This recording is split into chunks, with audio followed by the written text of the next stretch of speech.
তার বিচারটা হচ্ছে এমন একটা গভর্নমেন্টের আন্ডারে, যে গভর্নমেন্টের যিনি হেড, তার সম্পর্কে আমরা শুনতে পাচ্ছি 666 কোটি টাকা সে মকুব করে নিয়েছে। তার কি পেনাল্টি ছিল? সে তার 5 বছরে সেই খাজনা মকুব করে নিয়েছে। শেখ হাসিনার প্রভাব খাটিয়ে প্লট নিয়েছেন, নানা দুর্নীতি করেছেন, সেটি বাংলাদেশের পক্ষ থেকে বলা হচ্ছে, টিউলিপের পক্ষ থেকে সেটি অস্বীকার করা হচ্ছে। তিনি একটা বিশ্ববিদ্যালয় করেছেন, আরো অনেক কিছু তিনি করছেন।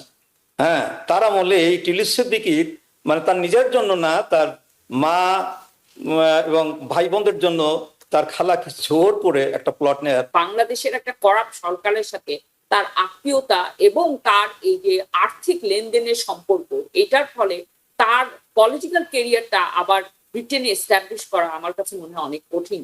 প্রতিটা মানুষের জন্য, প্রতিটা যাদেরকে আটক করা হয়েছে তাদেরকে খুঁজলে বের করলে তাদের এরকম আপনার মামলা পাওয়া যাবে যেটা প্রমাণ করা যাবে হাই করাপশন, এবং সেটাই শুধু করা উচিত, হত্যা মামলা না। টিউলিপ সিদ্দিকের বিচার শুরু হয়েছে, ব্রিটিশ এমপি, তার বিচার শুরু হয়েছে বাংলাদেশে। এবং তারা যেটি বলছে সেটি হলো যে টিউলিপ নিজে নেননি, কিন্তু তিনি তার প্রভাব খাটিয়ে, তার ব্যক্তিগত প্রভাব, তার খালার প্রভাব, শেখ হাসিনার প্রভাব খাটিয়ে প্লট নিয়েছেন, নানা দুর্নীতি করেছেন, সেটি বাংলাদেশের পক্ষ থেকে বলা হচ্ছে, টিউলিপের পক্ষ থেকে সেটি অস্বীকার করা হচ্ছে। মূল যে জায়গাটা সেটা হলো এই বিচারটিকে কেন্দ্র করে ব্রিটেন সরকার, টিউলিপের রাজনৈতিক দলই তো এখন সরকার আছে, তারা বেশ বিপাকে আছে, বিব্রত অবস্থায় আছে।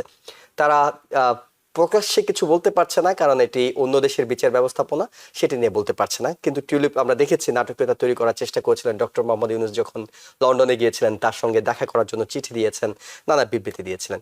এই বিচারটি আসলে শেষ পর্যন্ত টিউলিপ যেহেতু নাই, তার আইনজীবীরাও জয়েন করতে পারছেন না, শেষ পর্যন্ত এটি বিচারিক ব্যবস্থাপনায় থাকবে, নাকি এখন যেহেতু বাংলাদেশে বিরোধী দল মানে যারা আগে সরকার ছিলেন তাদের সবার ক্ষেত্রেই এক ধরনের একতরফা বিচার অনেক জায়গায় হয়ে যাচ্ছে, সেরকম কোনো কিছু হওয়ার আশঙ্কা আছে?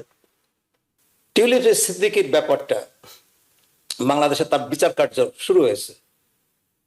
বাংলাদেশে কি মানে বিচার কাজ তো আমরা দেখতে পাচ্ছি, মানে কোর্টে কি হচ্ছে না হচ্ছে এটা আমরা দেখতে পাচ্ছি। বাংলাদেশে যে বিচার হচ্ছে, এটাকে কি আপনি বিচার বলবেন? এই বিচারটা মানে ঠিক মতো হবে, এটা এটা কি করা যায়? টিউলিপের এগেইনস্টে যে ইয়েটা কেন করা যাচ্ছে না বলে আপনার কাছে মনে হচ্ছে? যে অ্যাকুজেশনটি যে আপনি বললেন যে সে নিজে কিছু করেনি, একটা প্লট নেওয়ার ব্যাপার, তাই না? একটা প্লট সে, এখানে বলা হয়েছে যে তার মানে ইয়াকে তার খালাকে চাপ দিয়ে, প্রেসার দিয়ে, মানে বল প্রয়োগ করে, তাকে হুমকি দামকি দিয়ে এই প্লটটা নেওয়া হয়েছে। এটা কি বিশ্বাসযোগ্য? এখন আমি যদি একটা প্লট যদি নিয়েও থাকে, একটা প্লট সে তার বোনের জন্য বা ভাইয়ের জন্য বা তার মায়ের জন্য নিয়েছে, সেটা বেআইনি বলা হচ্ছে এই কারণে যে তাদের হয়তো আরো প্লট আছে ঢাকায়। এটাই তো, নাকি ঢাকায় অন্য কোনো প্লট থাকলে ওই এই যে নতুন যে এখানে কোনো প্লট পাওয়া যাবে না, এটাই তো, তাই না? আচ্ছা, এখানে দেখেন, আমি বলবো আইরনিটি, আমি একটা আইরনির কথা বলি, যে এখানে টিউলিপ সিদ্দিকের এই দুর্নীতির জন্য তার বিচার হচ্ছে, সে নিজে কিছু করবেই, সে তার খালাকে চাপ প্রয়োগ করে তার মা, তার ভাই এবং তার বোনের জন্য একটা প্লট বরাদ্দ করেছে। আমি জানি না এই প্লটটার দাম কত।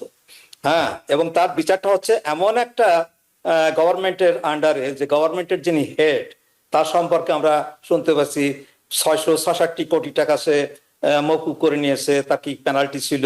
সে তার 5 বছরে সেই খাজনা মকুব করে নিয়েছে। সেই গ্রামীণ ব্যাংকের যে গভর্নমেন্টের 25% শেয়ার ছিল, সেখান থেকে 10% নামিয়ে এনেছেন তিনি। কি মানে লেবার এক্সপোর্টের যে লাইসেন্স করেছেন তিনি, একটা বিশ্ববিদ্যালয় করেছেন, আরো অনেক কিছু তিনি করছেন।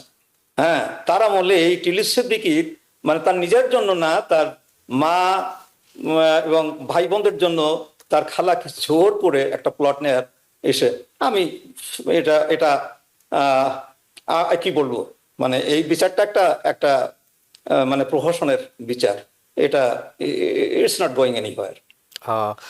প্রফেসর ডক্টর মেহনাজ মোমেন, আপনার কাছে জানতে চাই, আপনার কাছে কি প্রহসনের বিচার মনে হয়? এবং একই সঙ্গে একটু যুক্ত করবেন যে এই বিচারের প্রভাবটা ব্রিটেনের রাজনীতিতে কেমন পড়তে পারে? এটা শুধু প্লটের ব্যাপার না, ওদের বিরুদ্ধে তো অনেক হাই করাপশন আছে, বিভিন্ন রকমের যে ডিলিংস হয়েছে সেখানে ওরা মানে ওখান থেকে ওই ধরনের ওই যেটা আপনার কয়লার যেটা ছিল কি বলে সুন্দরবনের ওখানে রূপপুর ওই project পারমাণবিক বিদ্যুৎ কেন্দ্র, রূপপুর। ওইখান থেকে টাকা পাওয়ার কথা, এরকম প্রচুর কিন্তু আছে। এই এক্সাক্ট মানে স্পেসিফিক এই কেসটা এখানে যেখানে বলছে এইটা হয়তো মানে জোর করে খালাকে জোর করে প্লট নিয়েছে, মানে এটা একটা মানে এটা খুব বিশ্বাসযোগ্য শোনাচ্ছে না। কিন্তু এইটা তো এখানে আপনি যদি হাসিনা আমলে যারা ক্ষমতায় ছিলেন তারা আসলে প্রচুর টাকা তারা বাইরে নিয়ে গেছেন এবং সেখানে আপনার হাসিনার পরিবারের সবাই এটার সাথে যুক্ত ছিল।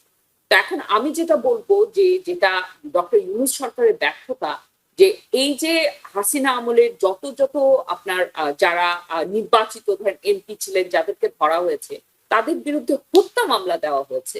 হত্যা মামলা না দিয়ে তারা আসলে যে অপরাধটা করেছে যেখানে হাই করাপশনে, সেই মামলাগুলো দেওয়া উচিত ছিল।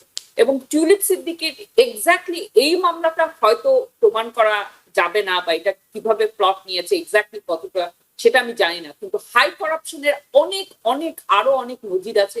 এবং আমার কাছে মনে হয় প্রতিটা মানুষের জন্য, প্রতিটা যাদেরকে আটক করা হয়েছে তাদেরকে খুঁজলে বের করলে তাদের এরকম আপনার মামলা পাওয়া যাবে যেটা প্রমাণ করা যাবে হাই করাপশন, এবং সেটাই শুধু করা উচিত, হত্যা মামলা না। কারণ যখন আপনার এরকম হত্যা মামলা দেওয়া হয় তখন এই বিচারের প্রতি মানুষের আস্থা থাকে, কিন্তু করাপশন যে তারা করেছে সেটার তো অনেক অনেক প্রমাণ আছে। আপনার সবগুলো প্রমাণ করতে হবে না, আপনার একটা দুটা কেস যেগুলো সাংঘাতিক বড় বড় করাপশনের সেগুলো ধরে সেগুলো প্রমাণ করা উচিত। আর আরেকটা কথা আপনি যেটা বলছেন এটার উপর কি প্রভাব, হ্যাঁ অলরেডি তো টিউলিপের যেটা রাজনৈতিক ক্যারিয়ার সেটার উপর অনেক প্রভাব বিস্তার করেছে, কারণ she had to step down. তো তার ভবিষ্যতেও তার যে এই যে বাংলাদেশের একটা করাপ্ট সরকারের সাথে তার আত্মীয়তা এবং তার এই যে আর্থিক লেনদেনের সম্পর্ক, এটার ফলে তার পলিটিক্যাল ক্যারিয়ারটা আবার ব্রিটেনে এস্টাবলিশ করা আমার কাছে মনে হয় অনেক কঠিন। এই মামলার রায় যাই হোক না কেন, এবং মামলায় তো ও তো ব্রিটেনে থাকবে, ওকে তো কিছু করা যাবে না, সেটার কথা বাদ দিলাম, কিন্তু এই যে জিনিসগুলো হচ্ছে এটার ফলে তার ক্যারিয়ারের উপর অবশ্যই প্রভাব পড়বে। কিন্তু আমার কাছে মনে হয় যে ইউনূস সরকারের উচিত ছিল এই প্রত্যেকটা মামলা খুব তাড়াহুড়া না করে মামলা আনা হবে সেটা ইম্পর্টেন্ট না, এমন একটা কেস যেটা আসলেই হয়েছে এবং যেটা প্রমাণ করা যাবে, সেটা যদি আপনার 100 অপরাধের মধ্যে খালি 2টো অপরাধ হয় সেটারও যদি সুষ্ঠুভাবে বিচার হয় সেটা অনেক বেশি আমার কাছে মনে হয় কাম্য ছিল। এটা তারা সেভাবে নিউ ইয়র্ক থেকে সম্প্রচারিত TVN 24 টেলিভিশন বিশ্বজুড়ে বাঙালির কণ্ঠস্বর।